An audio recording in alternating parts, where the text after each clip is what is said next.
അറിയാതിടങ്ങളിലൂടെ എന്ന documentary 39 episode പിന്നിട്ടിരിക്കുകയാണ്. 40ാമത്തെ എപ്പിസോഡിൽ ഞാൻ നിങ്ങൾക്ക് മുന്നിൽ പരിചയപ്പെടുത്താൻ പോകുന്നത് പഴയങ്ങാടിക്ക് സമീപം അടുത്തില എന്ന പ്രദേശത്ത് താമസിക്കുന്ന അക്ഷയ് പണിക്കറെ. അക്ഷയ് പണിക്കരുടെ വിശേഷങ്ങൾ നമുക്ക് പണിക്കരോട് തന്നെ ചോദിച്ചത്. നമസ്കാരം പണിക്കർ. പണിക്കറെ, വളരെ ചെറിയ പ്രായത്തിൽ തന്നെ വ്യത്യസ്തമായ തെയ്യക്കോലങ്ങൾ കെട്ടിയാടാൻ സാധിച്ചിട്ടുണ്ടല്ലോ. ഏതൊക്കെ തെയ്യക്കോലങ്ങളാണ് പ്രധാനമായും കെട്ടിയിടയിട്ടുള്ളത്? ഞാൻ എൻ്റെ ഒരു 7ാം വയസ്സിൽ തന്നെ ചെറുപ്പത്തിൽ, അതായത് കർക്കിടമാസം ചെയ്യുന്ന ആടിവേട് എന്ന് പറയുന്ന തെയ്യാണ്. ആദ്യം അത് കെട്ടിയിട്ടാണ് ഞാൻ തെയ്യ രംഗത്തേക്ക് കാൽച്ചുവട് വെച്ചത്.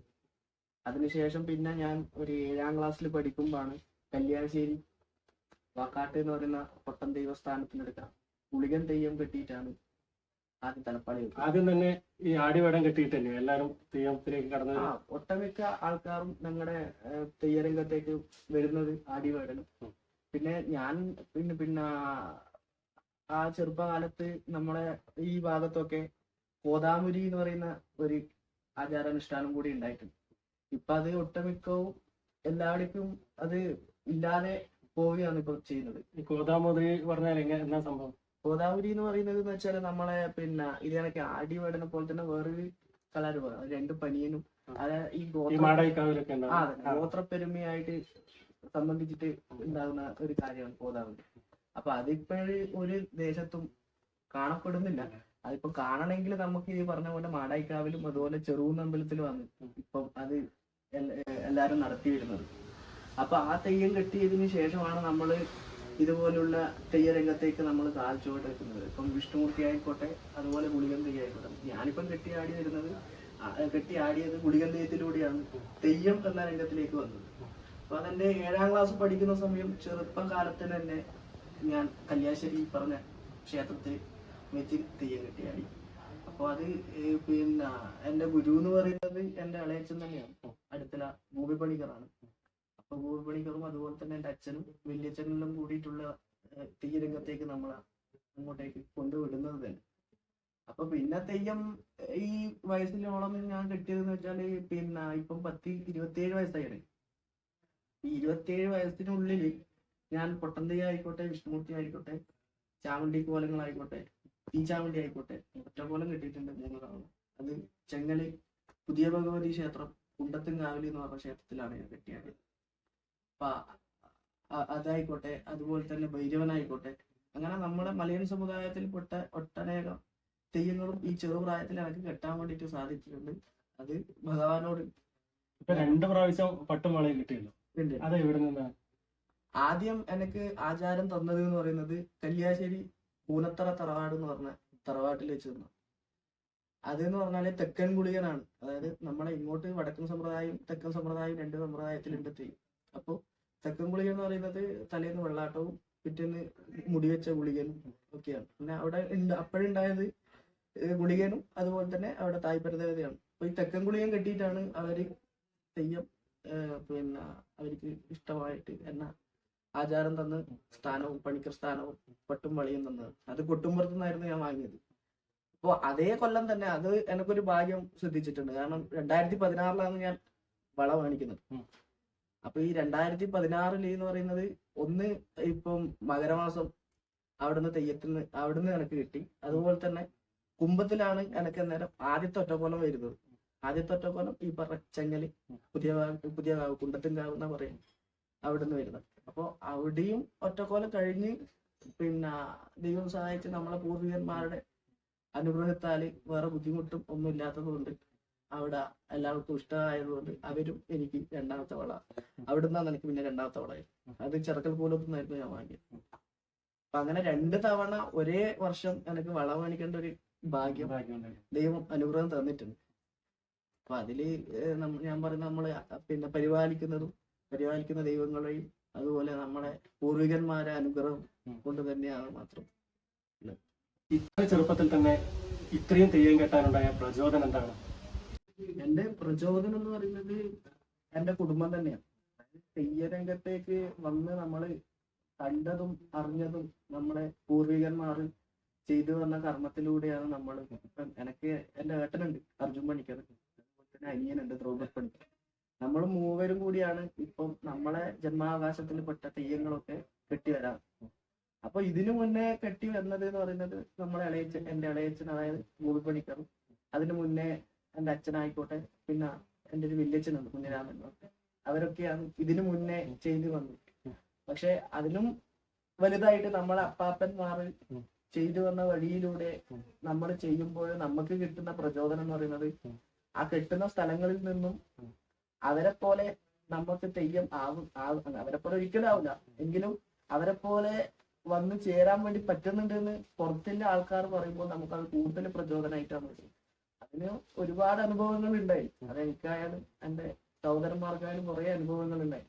അതിലേറ്റവും ഉപരിയാണ് ഞാൻ പറഞ്ഞ എന്റെ അപ്പാപ്പൻ, അതായത് അടുത്തില്ല ധർമ്മം പണിക്കർ. കാരണം എന്റെ ചെറിയ കാലത്ത് തന്നെ നമ്മളെ വിട്ടു പോയിട്ടുണ്ട്, പക്ഷെ ഞാൻ കണ്ടിട്ടുണ്ട്, പക്ഷെ എനിക്ക് ഓർമ്മയില്ല. ഇതൊക്കെ ഞാൻ അപ്പാപ്പന്റെ തെയ്യം, അതേപോലെ തന്നെ പിന്നെ അണിയറ നിർമ്മാണമായാലും ബാക്കിയുള്ള തോറ്റങ്ങളായാലും എല്ലാം അറിയപ്പെടുന്നത് ഞാൻ കേട്ടുകേൾവിയിലൂടെ മാത്രം. പക്ഷെ കേട്ടുകേൾവി എന്ന് പറയുന്നത് പുറമേയിലെ നാട്ടുകാരും നമ്മളിപ്പോ വേടം പാടാൻ പോയാലും ധർമ്മം പണിക്കറെ പേരമകനല്ലേ വരുന്നത്.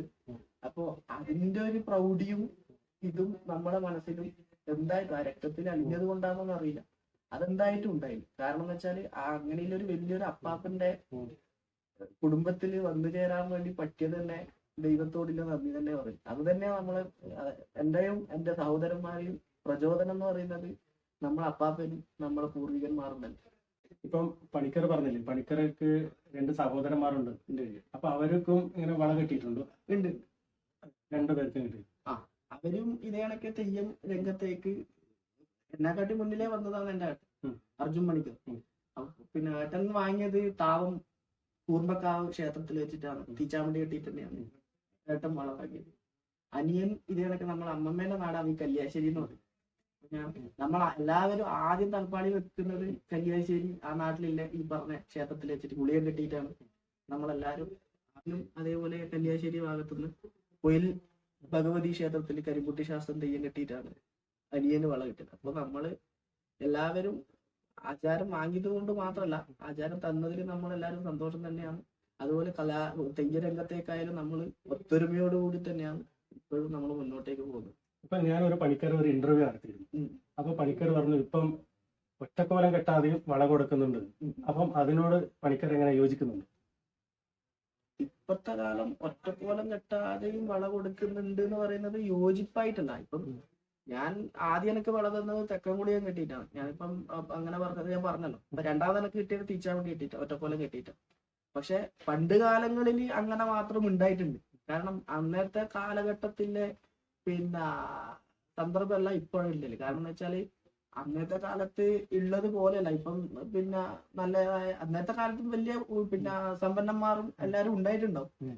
പക്ഷെ ഇത് ഒരു ക്ഷേത്രത്തിൽ നിന്ന് കൊടുക്കുന്നത്, നമുക്ക് ആചാരങ്ങൾ കിട്ടുന്നത് തമ്പുരാക്കന്മാർ അഴിമെന്ന് വാങ്ങുന്നുണ്ടെങ്കിലും ഒരു ക്ഷേത്രക്കാർ തീരുമാനിക്കണം എന്നാ വള കൊടുക്കുന്നതെന്ന്. പക്ഷെ ഇപ്പത്തെ കാലഘട്ടത്തിൽ മികവ് തെളിയിച്ച കുറെ തെയ്യം പിന്നെ കോലധാരികൾ ഉണ്ട് എന്ന് തന്നെ യാതൊരു സംശയമില്ല.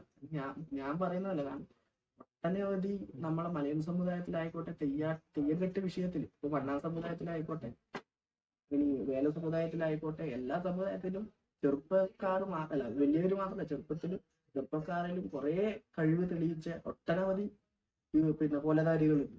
അപ്പൊ അവരെയൊന്നും കാണാണ്ട് ഇപ്പൊ കുറെ ആൾക്കാർ പോകുന്നുണ്ട്. അപ്പൊ എന്നാലും അവരെ തെയ്യത്തിലൂടെ പിന്നെ മികവ് തെളിയിച്ചിട്ട് അവിടുന്ന് ക്ഷേത്രത്തിന് ഇഷ്ടപ്പെട്ട് കൊടുക്കുന്നതിൽ യാതൊരു സംശയമില്ല. എനിക്കതിന് പൂർണ്ണമായുള്ള യോജിപ്പ് തന്നെ.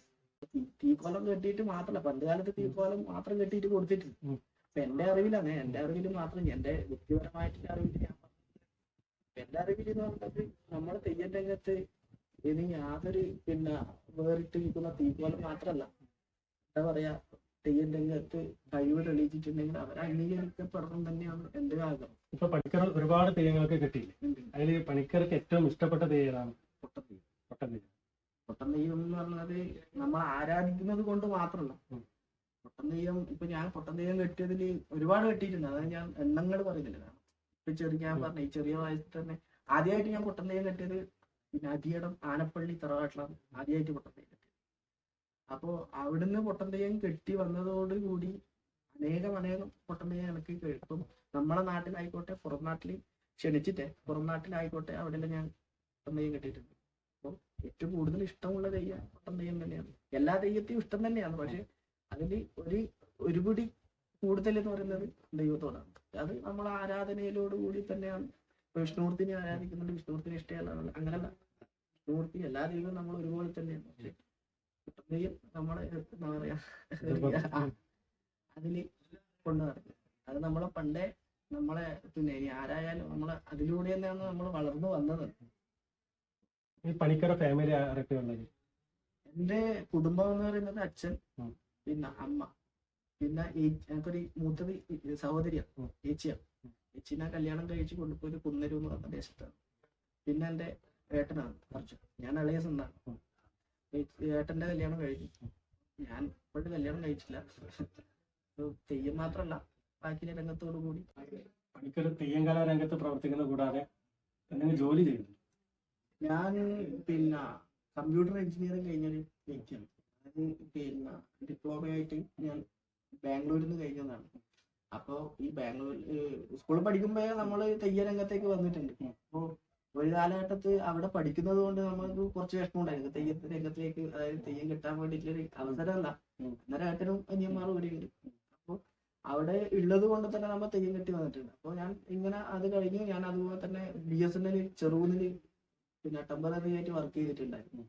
ഇപ്പോഴും ഞാൻ പിന്നെ എറണാകുളത്ത് ഒരു കോഴ്സ് ചെയ്തിട്ടുണ്ട്, കമ്പ്യൂട്ടറുമായിട്ട് ബന്ധപ്പെട്ട ഒരു കോഴ്സ് ചെയ്യുന്നുണ്ട്. അതോടൊപ്പം തന്നെ തെയ്യം മുന്നോട്ട് കൊണ്ടുപോകും. പണിക്കർ ജനിച്ചത് അടുത്തില പള്ളിപ്പെരുമല തറവാട്ടിലല്ലേ? ഈ തറവാട്ടിന് ഭയങ്കര ഐതിഹ്യങ്ങളൊക്കെ ഇല്ലേ? അതൊന്ന് ജസ്റ്റ് പറഞ്ഞു.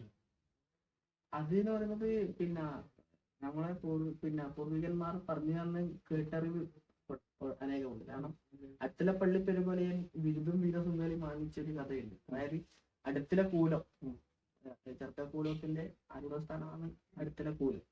അപ്പൊ ഈ അടുത്തില കൂലം എന്ന് പറയുന്ന സ്ഥലത്ത്, അതായത് ചെറുക്കൽ കൂലത്ത് തീച്ചാവണ്ടി കെട്ടി പിന്നെ വരാൻ വേണ്ടിട്ട് കൊണ്ടുവരും. അപ്പോഴെന്ന് പറയുന്നത് അന്നത്തെ കാലം തന്നെ, അതായത് വളരെ എന്താ പറയാ നമ്മുടെ അപ്പാപ്പന്റെയും കാലത്തിന് മുന്നേ ഉള്ള കാലം എന്ന് പറയാം. ആ കാലത്ത് ഈ തീച്ചാവണ്ടീന്റെ പിന്നെ തെയ്യം കെട്ടാൻ വേണ്ടിയിട്ട് ഓരോരാൾക്കും അടയാളം വേണ്ടി കൊടുക്കാൻ വേണ്ടി വരുമ്പോൾ എല്ലാവരോടും പറയുന്നത്, തമ്പുരാൻ പറയുന്നത്, ഈ പിന്നെ വിറക് നോക്കിയിട്ട് വേണം നിങ്ങൾ തെയ്യം കേൾക്കാൻ വേണ്ടി. അങ്ങനെ ഓരോരോ ആൾക്കാർ തെയ്യം കഴിക്കാൻ വേണ്ടി വന്നു. പക്ഷെ അവരോട് വിറക് നോക്കി പോകുമ്പോൾ അവർ അതിലൂടെ തന്നെ പോയി. കാരണം അത്രക്കും വിറകായിരുന്നു അവിടെ ഉണ്ടായത്. അങ്ങനെയാണ് അടുത്തിലെ പള്ളിപ്പെരുമല എന്ന് പറയുന്ന തറവാട്ടിലെ അന്നത്തെ ഒരു അപ്പാപ്പൻ. അപ്പൊ ഇവരെ പിന്നെ അടുത്തിലെ കൂലവും ചെറുക്കൽ കൂലത്തെ കാര്യസ്ഥന്റെ അവിടെയായിരുന്നു പണി ചെയ്തുകൊണ്ടിരുന്നത്.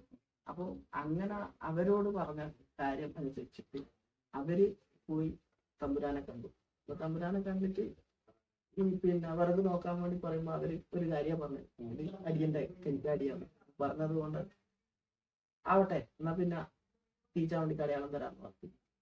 തീച്ചാവണ്ടി അന്നത്തെ കാലത്ത് അതിഗംഭീരമായിട്ട് കഴിഞ്ഞവർ. അങ്ങനെ പിന്നെ അതിഗംഭീരം മാത്രമല്ല, അന്നത്തെ തമ്പുരാൻ ബിരുദം വീരസംഘടനയും കൊടുത്ത് അടുത്തില പള്ളി പെരുമല എന്ന ആചാരം അനുഷ്ഠാന പേരും കൊടുത്തിട്ടാണ്. അങ്ങനെ ഒരു വലിയ കഥയില്ല. അന്ന് പിന്നെ അമ്പലപ്പുറം മുതൽ കുളപ്പുറം വരെ ഈ പിന്നെ നമ്മളെ തമ്പുരാന്മാരെ ദേശം നമ്മൾക്ക് എഴുതി തന്നിട്ടുണ്ട്. ഈ അച്ചിലപ്പള്ളി പെരുമലയം തറവാട് എന്ന് പറയുന്നത് കുറെ ആൾക്കാരുണ്ട്. അതായത് നമ്മള് മാത്രല്ല, ശരിക്കും പറഞ്ഞാൽ ത്രിവേണി സംഗമം പോലെയാണ്. പിന്നെ അച്ചിലപ്പള്ളി പെരുമലയം, കൊളത്തൂർവാടി, പിന്നെ ചെറുകുന്ന്, അങ്ങനെ 3 പേരാണുള്ളത്. അതിൽ ഈ 3 തറവാട്ടിലുള്ളവർ എല്ലാവരും അച്ചിലപ്പള്ളി പെരുമല. ഇപ്പൊ മാടായിലായാലും വെങ്ങര ആയാലും നമ്മൾ വരുന്ന അധികത്തായാലും താവത്തായാലും അങ്ങനെ ഒട്ടനായാലും ചെറുകുന്നോണായാലും എല്ലാവരും അങ്ങനെ കുറെ തറവാട്ട് ഈ അടുത്തിലപ്പള്ളി പെരുമല എന്ന് പറഞ്ഞ വലിയൊരു തറവാട്. പണിക്കർക്ക് തെയ്യം കലാരംഗത്ത് പ്രവർത്തിച്ചിട്ട് എന്തെങ്കിലും പുരസ്കാരങ്ങൾ ലഭിച്ചിട്ടുണ്ടോ? എനിക്ക് ഈ പിന്നെ ഇത്രവരിയിലെ ഇതില് 2 പുരസ്കാരങ്ങൾ ലഭിച്ചിട്ടുണ്ട്. അത് ഞാൻ അറിയാതെ വന്ന ഒരു പുരസ്കാരം. ആദ്യം കിട്ടിയത് BDSA എന്ന് പറയുന്ന അവരുടെ ശ്രേഷ്ഠ ഭാരത് പുരസ്കാരം കേരളത്തിൽ നിന്നാണ്, തിരുവനന്തപുരത്ത് നിന്നായിരുന്നു ഞാൻ വാങ്ങിയത്. രണ്ടാമത് behind the curtain Kannur theatre ഗ്രൂപ്പിന്റെ MTK പണിക്കർ പുരസ്കാരം എനിക്കിപ്പോ അതിന് ലഭിച്ചിട്ടുണ്ട്. തെയ്യം രംഗത്ത് യുവപ്രതിഭ എന്ന മേഖലയിലാണ് ഈ രണ്ട് പുരസ്കാരങ്ങളും ഞാൻ അറിയാതെ വന്നത് തന്നെയാണ്. പക്ഷെ അങ്ങനെ ഒരു പുരസ്കാരം കിട്ടുമ്പോൾ കൂടുതൽ പ്രചോദനം ഈ രംഗത്തേക്ക്. ഇപ്പം കേരള സർക്കാരിന്റെ ഫോക്ലോറിന് ഇതുവരെ അപേക്ഷിച്ചിട്ടുണ്ട്. ഫോക്ലോറിന് ഇതുവരെ അപേക്ഷിച്ചിട്ടില്ല. ഇങ്ങനെ എന്തെങ്കിലും പുരസ്കാരങ്ങളൊക്കെ നമുക്ക് ലഭിച്ചത് കൊണ്ട് ഇനി വരുന്ന അപേക്ഷിക്കണം ഒരാഗ്രഹമുണ്ട്. അപ്പൊ അതിനു വേണ്ടിയിട്ട് മുന്നോട്ടേക്ക് പോകും. എന്തായാലും അപേക്ഷിക്ക്, എന്തായാലും ഫോക്ലോറിന്റെ അവാർഡ് കിട്ടട്ടെ. ദൈവാനുഗ്രഹം കൊണ്ട് വളരെ വിരളമായിട്ടുള്ള തെയ്യങ്ങളും പണിക്കരം കെട്ടിയിട്ടുണ്ടല്ലോ, അത് ഏത് തെയ്യമാണ്? അത് നമ്മളെ അവകാശത്തിൽപ്പെട്ട ഒരു തെയ്യമായിട്ട് കാണപ്പെട്ടത് കരിമ്പൂതം എന്ന് പറഞ്ഞ തെയ്യം. ഇപ്പോഴും ഞാനാ കെട്ടി പറയാറ് 5 നാട്ടിലെല്ലാരും കെട്ടിട്ടുണ്ട്. അപ്പൊ അത് ഈ കല്യാശ്ശേരി ഈ പറഞ്ഞ പൊയിൽ ഭഗവതി ക്ഷേത്രത്തിലാണ് ആ തെയ്യം. അത് അത്യപൂർവമായിട്ട് ഉള്ളൊരു തെയ്യം. അവിടെ മാത്രമാണ് ഞാൻ ഒരു മയിൽ എന്ന് പറഞ്ഞ സ്ഥലത്ത് അവിടെ ഉണ്ടായിരുന്നു. പക്ഷെ ഇപ്പോഴും കെട്ടി വരുന്നത് അവിടെ മാത്രമേ. അത് കാലാഗണത്തിൽപ്പെട്ട ഭൂതഗണങ്ങളോട് ഉള്ളൊരു തെയ്യം. അതൊരു എന്താ പറയാ, ഒരു ഭീകരതയോടുകൂടിയുള്ള ഒരു തെയ്യം എന്ന് പറയാം. ബാക്കിയൊക്കെ നമ്മളെ എല്ലാ പ്രദേശത്തും ഉള്ള തെയ്യം തന്നെ. പക്ഷെ ഈ തെയ്യം എന്ന് പറയുന്നത് വേറൊരു പ്രദേശത്തും കാണപ്പെടാത്ത, വളരെ എന്താ പറയാ, നിങ്ങൾ പറഞ്ഞ പോലെ കാണപ്പെടുന്ന ഒരു തെയ്യം. ആ തെയ്യത്തിന്റെ ഐതിഹ്യം ഒന്ന് നമുക്ക് പറഞ്ഞു. ഐതിഹ്യം എന്ന് പറയുന്നത് ഇതേ കാരാഗണങ്ങളിൽ ഭൂതഗണങ്ങളോട് ഇല്ല ഒരു തെയ്യം. അതായത് അവിടെ ഒരു കാവൽക്കാരനായിട്ടാണ് തെയ്യത്തെ കാണുന്നത്. പിന്നെ ആ തെയ്യത്തെ പരിപാലിക്കുന്നത് വളരെ ശക്തി, അതായത് ദൈവത്തിന്റെ മഹാദേവന്റെ അംശം തന്നെയാണ്. മഹാദേവന്റെ പിന്നെ തൃക്കണ്ണിൽ നിന്നും വന്നതാണ് അറിയപ്പെടുന്നത്. അപ്പൊ ആ കാരാഗണങ്ങളോട് ഭൂതം അതില്ലേ കരിഭൂതം എന്നാ പറയാം. വൃത്തഭൂതം എന്ന് പറയുന്നത് കരിഭൂതം. ഈ കരിഭൂതത്തിന്റെ ഇതില് അവിടെ പരിപാലിക്കുന്നതും അവിടെ നിയന്ത്രിക്കുന്നതും ഉള്ളൊരു പ്രൗഢിയായിട്ടുള്ള ഒരു ദൈവം തന്നെയാണ്. പണിക്കറേ, എന്റെ ഒരു പേഴ്സണൽ ആയിട്ടുള്ള ഒരു ചോദ്യം ചോദിക്കില്ലേ, ഇപ്പം മനുഷ്യക്കോലമാണല്ലോ നമ്മൾ എന്തായാലും, അത് തെയ്യക്കോലമായി മാറുന്നില്ലേ? അത് എപ്പോഴാണ് ഈ തെയ്യക്കോലമായി മാറല്? തെയ്യക്കോലമായിട്ട് മാറുന്നത് എന്ന് പറയുന്നത് നമ്മളിപ്പം തെയ്യം കെട്ടാൻ വേണ്ടി പോകുന്ന സമയത്ത് തന്നെ, അതായത് വീട്ടിൽ നിന്ന് ഇറങ്ങുന്നതിൽ തന്നെ നമ്മളെ പഠിപ്പിച്ചു തന്നതാണ്. വീട്ടിൽ നിന്ന് ഇറങ്ങുന്നതിൽ തന്നെ നമുക്ക് ഒരു പിന്നെ ചടങ്ങുണ്ട്. കാരണം ഇപ്പം നമ്മളിപ്പോ പൊട്ടത്തേക്ക് കെട്ടുമ്പോ നമ്മളിവിടെ വീട്ടിൽ കലശം വെച്ചിട്ടേ പോകും. അങ്ങനെയായാലും ഇപ്പൊ പൊട്ടത്തേക്ക് കെട്ടുന്നുണ്ടെങ്കിൽ ഇനി ഏടെ പൊട്ടത്തേക്ക് ഉണ്ടെങ്കിലും നമ്മുടെ ഇവിടെ വീട്ടിലെ ദൈവത്തിന് കലശം വെച്ചു അല്ലെങ്കിൽ ചെരിച്ചു കൊടുത്തിട്ട് നമ്മൾ പോകും. അപ്പൊ അതുപോലെ ഏത് തെയ്യം കെട്ടുമ്പോഴും നമ്മൾ വ്രതാനുഷ്ഠാനത്തോടു കൂടി നിന്നിട്ട് അതിന്റെ കാര്യങ്ങളോട്, ഇപ്പൊ നമ്മളൊരു ക്ഷേത്രത്തിൽ എത്തിയാൽ ഇപ്പം അണിയറ എന്ന് പറയുന്ന സ്ഥലമുണ്ട്. അപ്പൊ ആദ്യം പോകുന്നത് നമ്മൾ തടങ്ങലിലാണ്. അപ്പൊ പച്ചയായ മനുഷ്യരിൽ നിന്നും നമ്മൾ ആ ദൈവത്തിന്റെ തോറ്റം വിളിയിലൂടെ നമ്മൾ അവിടുന്ന് ആവാഹിച്ചെടുത്ത് ഇത് അണിയറയിൽ വെക്കുന്ന കൂടി തടങ്ങൽ എന്ന് പറഞ്ഞ സംഭവം. അപ്പൊ ഈ തടങ്ങി കഴിഞ്ഞതിന് ശേഷം പിന്നെ തോറ്റമായിട്ട് വരുന്നതും അത് നമ്മൾ ഈ ദൈവത്തിന് 21 ഗുരുക്കന്മാരായ തലപ്പാടിയിൽ വെക്കുന്നത്, അത് നമ്മുടെ ശരീരത്തിൽ വെച്ച് വെക്കുമ്പോൾ ശരിക്കും പറഞ്ഞാൽ കണ്ണാടി നോക്കിയാൽ പിന്നെ അവിടെ ദൈവമായി എന്നാണ്. വടക്കേ ഭാഗത്തു നിന്ന് കണ്ണാടി നോക്കിയിട്ടുണ്ടെങ്കിൽ അവിടെ തെയ്യം ആയി എന്നാണ് നമ്മളെ പറയലും. അതുപോലത്തെ അനുഭവം, അതില് അനുഭവങ്ങൾ പറഞ്ഞാൽ എക്സ്ട്രാ പവർ എന്തായിട്ട് നമുക്ക് ഉള്ളത് തന്നെ.